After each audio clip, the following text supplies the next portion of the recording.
First day of school nga ngayong taon kaya heto papasok na si Hana. Papasok yan ngayon pero bukas hindi. Wala nga kaming service ngayon na bike kasi wala yung angkasan niya. Kaya nakapag-exercise kami ng maaga kanina sa paglalakad.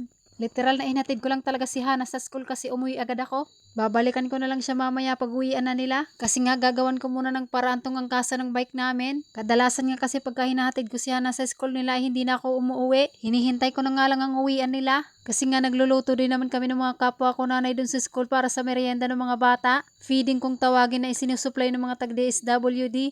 Ang layo nga ng kwento ko at ito namang angkasan ng bike ang ginagawa ko ngayon. Balikan ko na nga itong aking ginagawa. Lalagyan ko nga ito ng braces pababa kaso ito na baak lang. Mapapatawa ka na lang talaga kahit nag-iisa ka.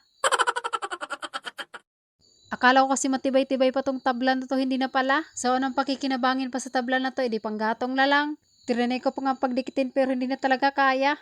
Sa puntong yan, nag-iisip na talaga ako ng paraan kung anong gagawin ko. Kasi nga magna 9:30 na yun at malapit na maglabasan sila Hana. Buti na nga lang at nakahanap ako ng tabla dito sa tabi-tabi at nakagawa ako nito. Mas matibay naman kaysa sa inaakala ko. Kakayanin nito si Hana at ngayon lang naman namin to gagamitin. Tinapos ko na ngayon at niligpit ko lang yung mga dapat iligpit na aking mga kalat doon. Nagsaing na nga muna ako habang hinihintay ko yung oras ng awasan nila Hana. Tina-timing ko talaga malapit na talaga sila mag-awasan para hindi ako matagal maghintay doon. Kahit nga kaming dalawa lang ni Hana ang kakain yung tanghalian, nagsaing na akong ganyang karami para hanggang mamayang gabi na. Iinitin na lang namin yan mamayang gabi. Pagkaluto nga nung aking sinaing agad akong umalis para sunduin na si Hana. Syempre gamit tong bike at may angkasan na naman. Habang naglalakad nga kami kanina ni Hana papuntang school ay nagrereklamo. Papagod na daw siya sa paglalakad. Syempre nanay tayo at ayaw nating naririnig na napapagod ang mga anak natin. Nagdala lang ako ng ekstrang sombrero para kay Hana.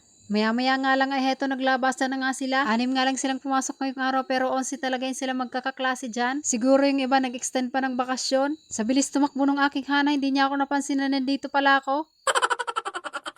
Sinakay ko na nga siya sa aming service at umuwi na kami. Pagdating nga namin dito sa bahay, ibinibida niya yung kanyang sinulat. Marami na naman daw siyang sinulat at napuno niya yung isang buong papel. So hanggang dito lang muna for today. See you ulit sa aking next mini vlog. Bye-bye!